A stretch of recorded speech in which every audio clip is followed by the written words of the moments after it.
If you're hearing this, it probably means I didn't make it out. I don't know how much time I have before the storm swallows what's left of me, so I'm going to keep talking. Maybe someone will find this recording, or maybe it'll just vanish in a static like everything else out here. Either way, you need to know the truth. They warned me about this road. Not in the usual way people warn you about speed traps or potholes. No, this was different. The warning came with the kind of silence people keep when they're afraid to even say the words out loud. My uncle once told me, never take Route 190 when it rains. Folks don't come back from that drive. He laughed when he said it, but his eyes didn't. And now, I understand why. The rain started light, harmless. You know that smell after the first drops hit the asphalt? Comforting, familiar. That's what made me feel safe enough to keep going. But it didn't stay that way. Within minutes, the sky cracked open like it was splitting in two, and the world drowned in black water. My headlights were swallowed whole, the wipers screeching across the windshield, useless against the torrent. And then I saw it, a figure in the storm, standing in the middle of the road like they belonged there. No umbrella, no coat, just still. The rain didn't seem to touch them. For one breathless second, I thought about stopping. God help me. I almost rolled down the window to ask if they were all right. But something in my chest screamed louder than the thunder, don't. I swerved instead, tires hissing on the slick pavement, heart hammering so hard I could hear it in my ears. When I looked back in the mirror, the road was empty. No figure, no shadow, just endless water pouring from the heavens. That's when I realized this storm wasn't just weather. It was alive. Listen to me. If you ever find yourself on this road when the sky opens up, don't do what I did. Don't keep driving. Don't convince yourself it's just a storm. Because there are things in the rain, things that move when you blink, things that whisper your name from the static on the radio. And once you've heard them, there's no way back. I should have known better than to even be out here. That's the part that keeps circling my brain. The normal, everyday chain of choices that led me straight into this nightmare. It wasn't some cursed dare or a ghost hunt gone wrong. It was just me, a late-night drive, and a decision to shave 30 minutes off my trip. I'd left work later than I wanted, exhausted, the kind of tired where your bones ache but your mind refuses to shut down.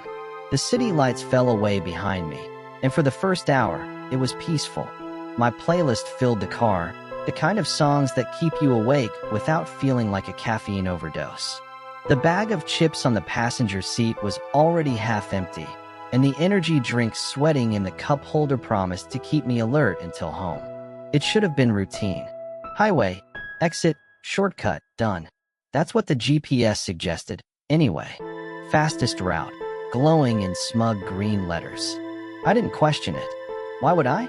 Technology doesn't care about urban legends. Technology doesn't believe in haunted roads. The storm warning had been in the forecast earlier, but it was vague, the kind of thing you skim past. Severe weather possible.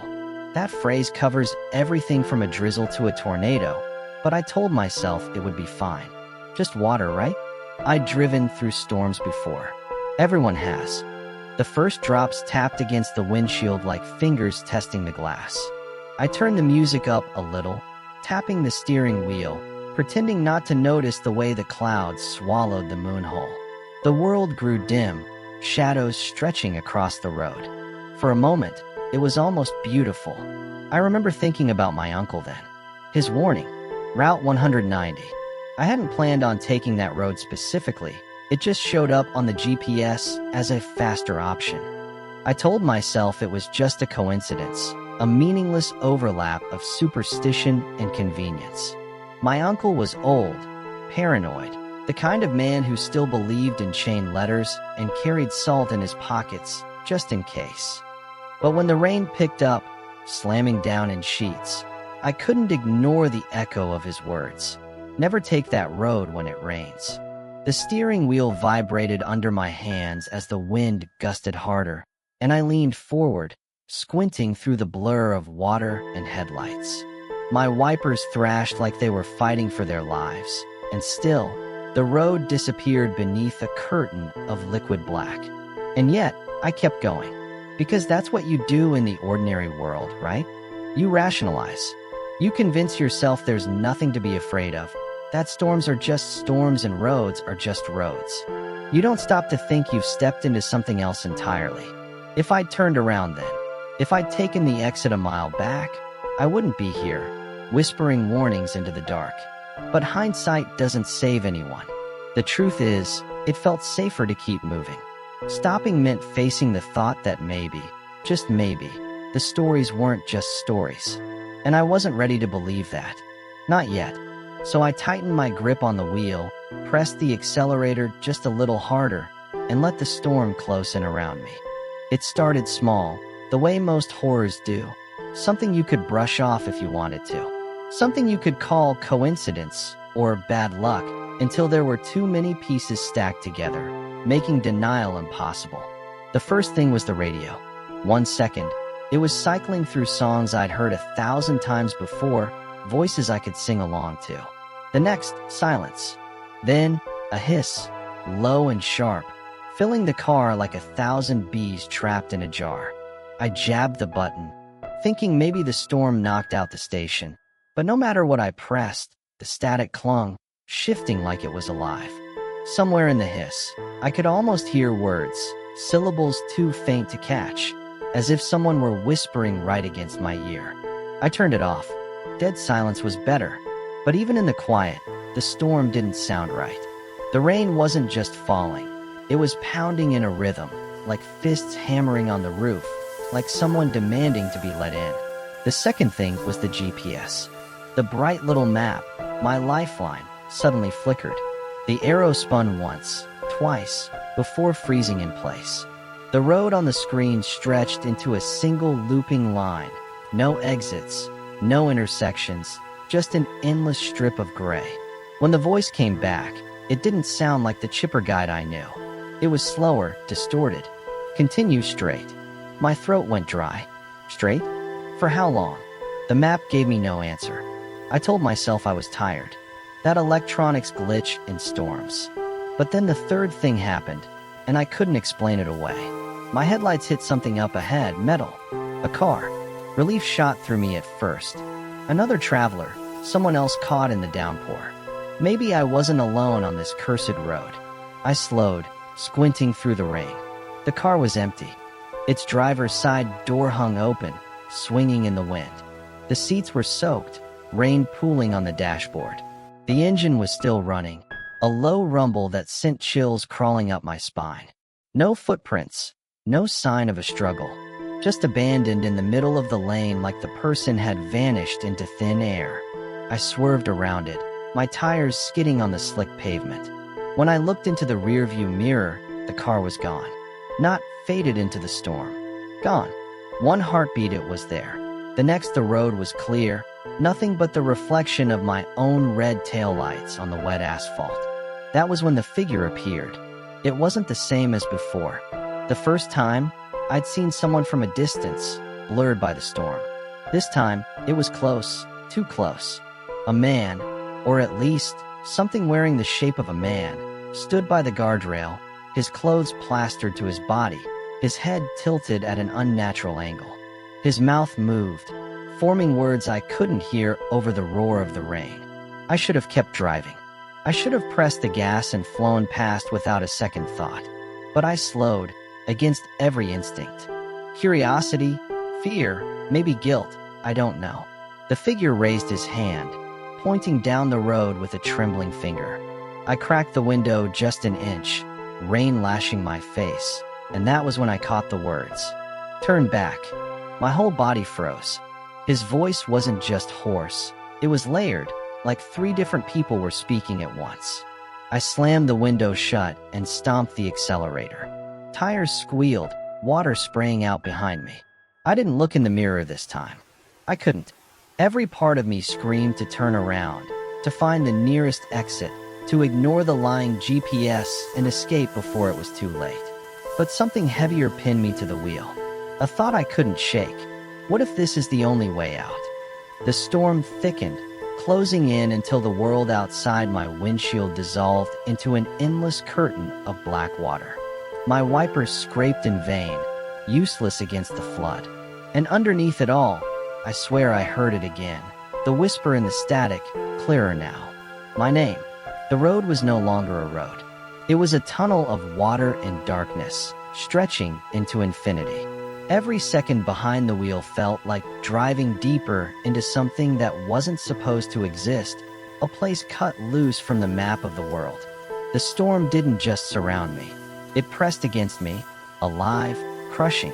My ears popped like I was climbing a mountain, except I wasn't going up or down. I was suspended, trapped in a world that had folded in on itself. Then came the looping. At first, I didn't notice. I was too busy gripping the steering wheel, my knuckles white, trying to convince myself there was still a road to follow. But then I passed a crooked sign, bent and rusted, warning about deer crossings. A mile later, I passed it again. And again. Each time, the letters seemed more warped, the paint peeling further away, until the final time it was blank, just a sheet of metal reflecting my headlights. I told myself maybe there were just multiple signs. But deep down I knew. I wasn't moving forward.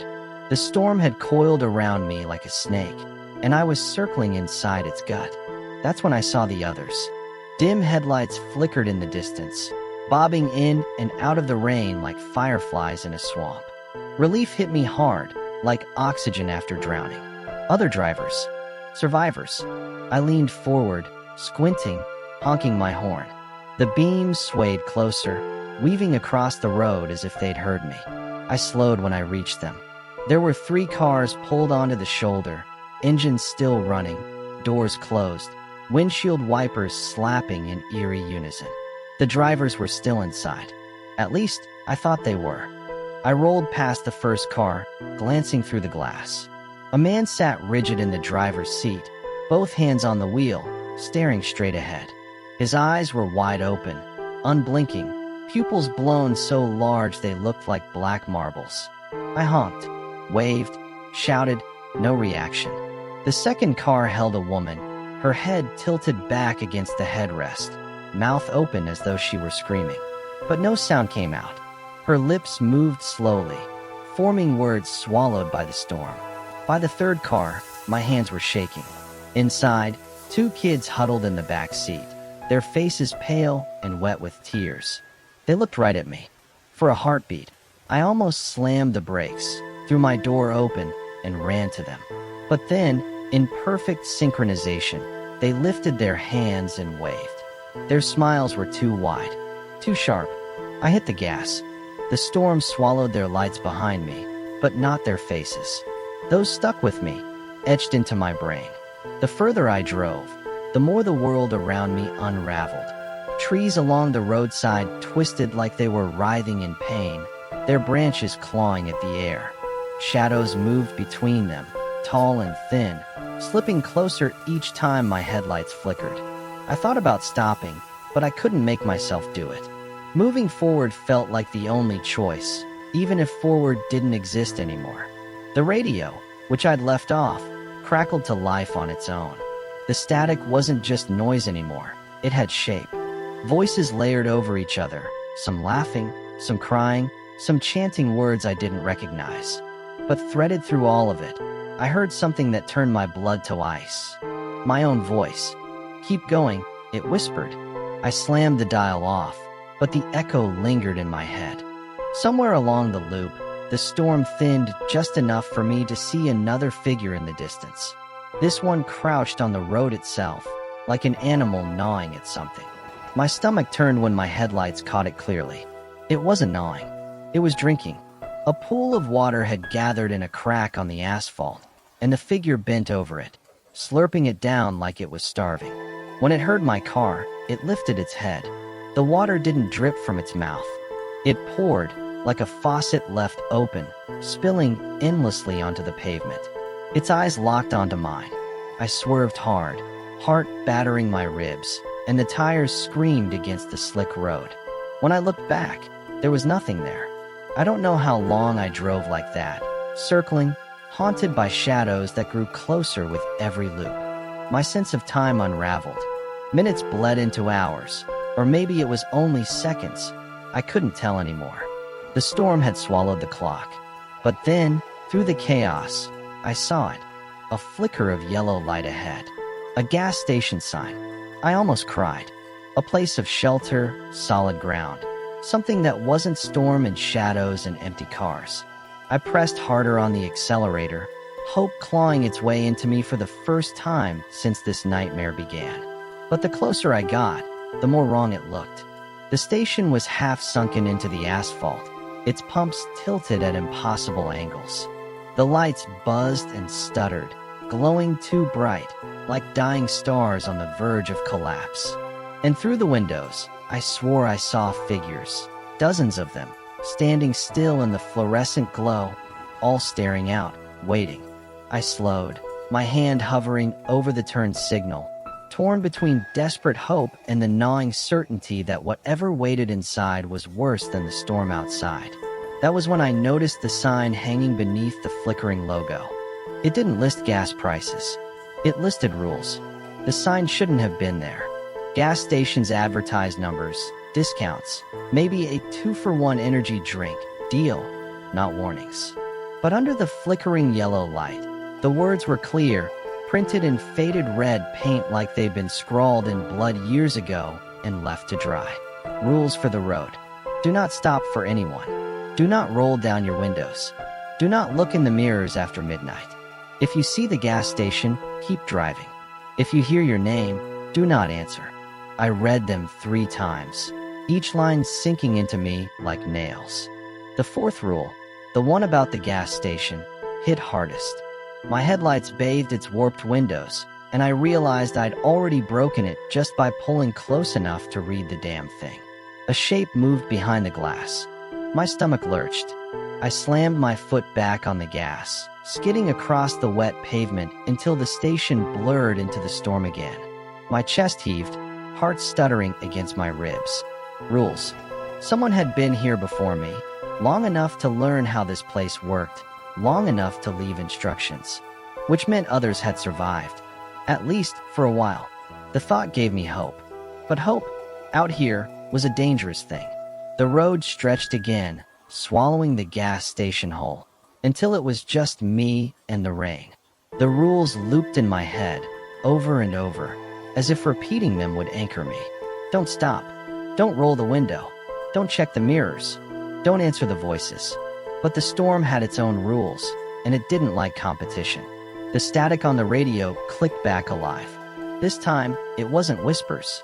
It was music, soft, distorted, a lullaby I half recognized from childhood. My mother used to hum it when I was sick, tucking the blanket around me. Hearing it now, warped and ghostly, turned my insides to ice. Rule 5. If you hear your name, do not answer. The song cut off, replaced by a voice. Are you cold? It asked.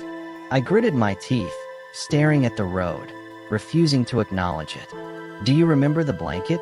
The voice continued. It wasn't just any voice. It was hers. My mother's. The urge to answer clawed at me, to whisper yes. I remember, to believe for one stupid second that she could be here. My lips parted before I forced them shut. My fists pounded the wheel instead, and I shouted into the storm, "You're not real." The laughter that followed was jagged, broken, like glass grinding against itself. I pressed harder on the accelerator, tears burning my eyes. That's when I caught the glint in the mirror. Just a flicker, someone sitting in the back seat, their outline faint against the dark. My breath froze. Rule 3.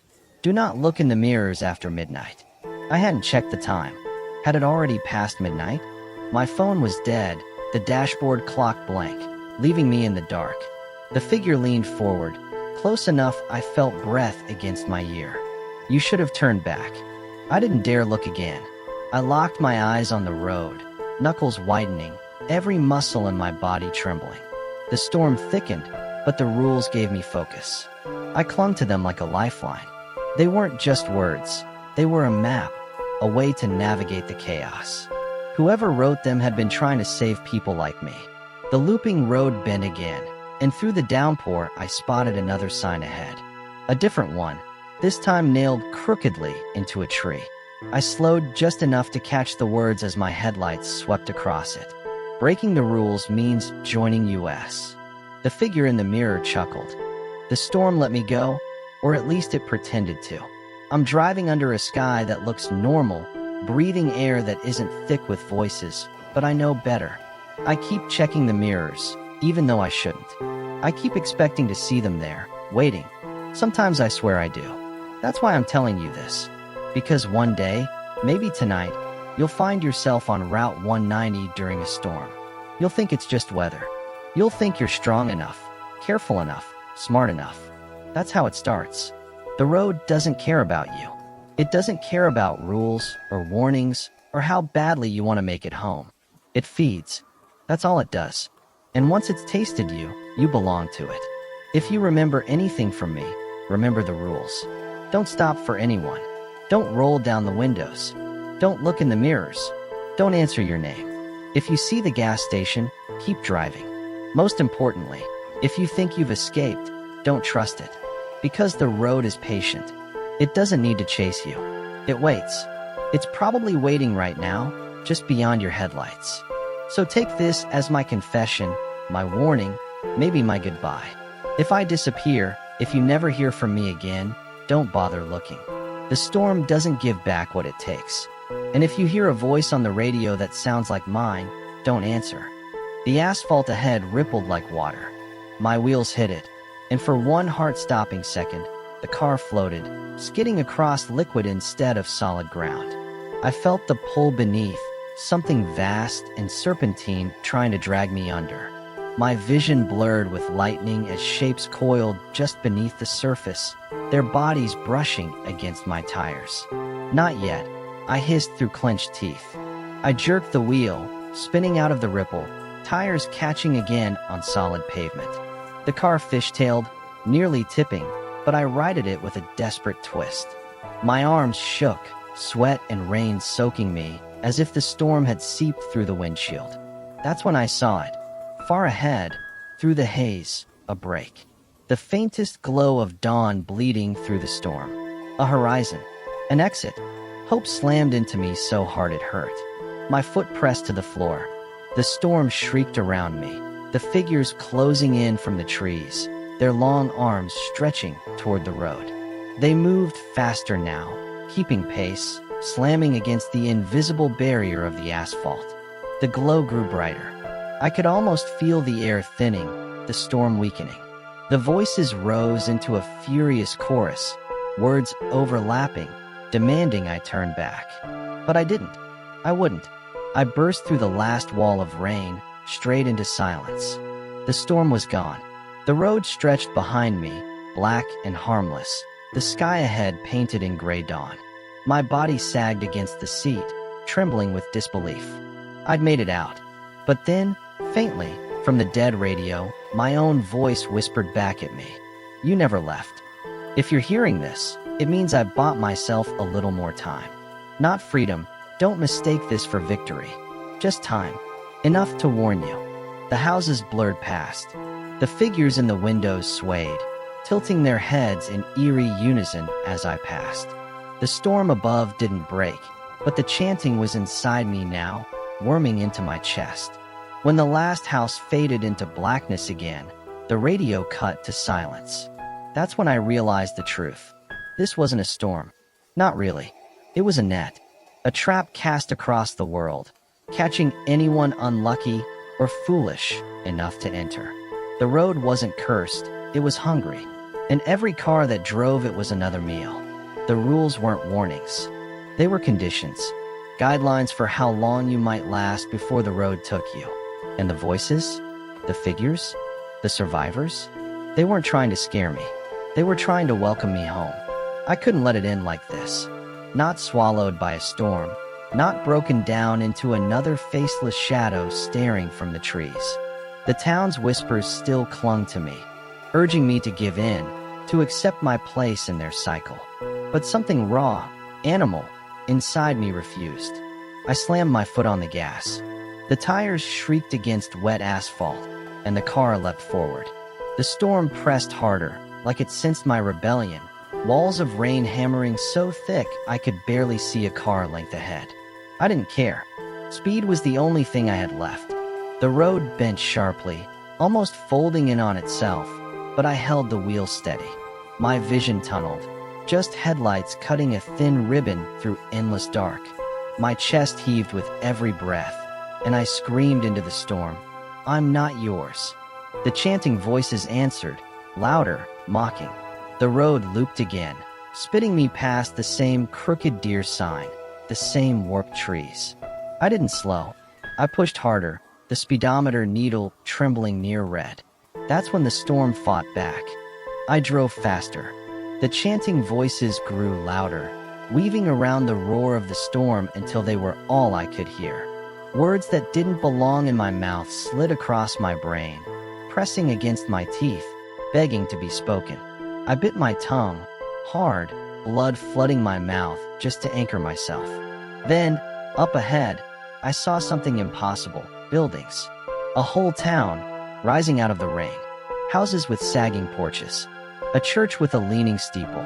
Street lamps buzzing faintly, casting pale circles of light on cracked sidewalks. I slowed, staring in disbelief. My mind screamed, finally, civilization, but my gut twisted. This place hadn't been alive in decades. The windows were shattered, doors hanging off their hinges. The street lamps flickered in sync with my heartbeat. And in every doorway, every window frame, I saw faces. Silent, pale, watching. Their mouths moved in perfect rhythm with the storm's chant. I almost turned back, almost threw the car into reverse. But the road cut straight through the town, and something deeper than choice pulled me forward. As I crept down the main street, the radio clicked alive again.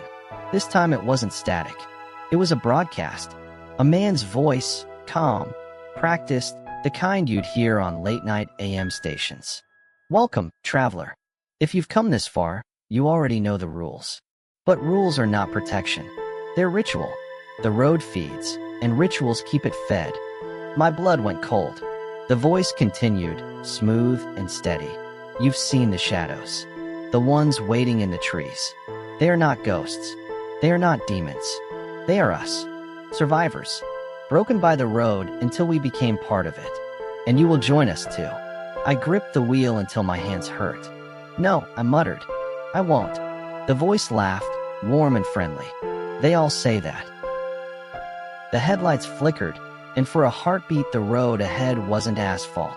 It was water, black and endless, stretching into infinity. Something vast moved beneath its surface, scales glinting faintly under flashes of lightning. A shape too big to comprehend, coiling and uncoiling like a serpent wrapping around the world. Then the lights blinked steady again, and the road returned. I almost drove off it right then. Instead, I pressed harder on the gas, trying to outrun the image burned into my mind. That's when the signs began. Not the crooked deer warnings anymore. New ones. The first was nailed to a pole that leaned inward, letters barely visible through peeling paint. "This road is not yours." The second came a mile later, sharper, fresher. "Turn back before it takes you to." By the third, the message had changed. "Welcome to the road that survives on you." My skin crawled. Someone, or something, wanted me to know this wasn't random. The storm, the loops, the figures in the dark, it wasn't chaos. It was designed. I gripped the wheel tighter, remembering my uncle's voice years ago, low and stern, warning me never to take this route during a storm. Back then, I thought it was superstition. A small-town ghost story meant to scare kids straight. But what if he knew? What if he'd seen this too, and just managed to get out alive? Lightning split the sky, so close it shook the whole car. And for a second, the landscape on either side of the road lit up. I wish it hadn't. The trees weren't trees anymore. They were figures. Dozens, no hundreds of them. Tall, thin, featureless. Their limbs stretched too long, rooted into the ground like they'd grown there. Their heads all turned at once when the light flared, eyeless faces locked on me. When the dark swallowed them again, I could still feel their gaze. We'd been driving for what felt like hours when the whispers turned into laughter, echoing from every direction. The third car in our convoy, the one behind me, began to swerve. I caught glimpses of the driver in my mirror, his face pale and wild, mouthing something over and over. He jerked the wheel. His headlights swung sideways, and then his car flipped. Metal screamed against asphalt, sparks flying as the vehicle tumbled into the darkness. I caught one glimpse of his face through the shattered windshield as the car skidded to a stop, upside down. His mouth was still moving, chanting the same words. "They're already inside." Then the shadows poured over the wreck like vultures. The storm swallowed him whole. It was just me and the lead driver now, two survivors, clinging to rules we barely understood. He glanced at me through his rain-streaked window, eyes hollow but burning with something fierce. He lifted his page again, pressing it against the glass. "Don't trust anything, not even me." Before I could react, he jerked his wheel, speeding ahead, swallowed by the curtain of rain until his lights disappeared. And once again, I was alone. Alone again. That was the constant rhythm of this place.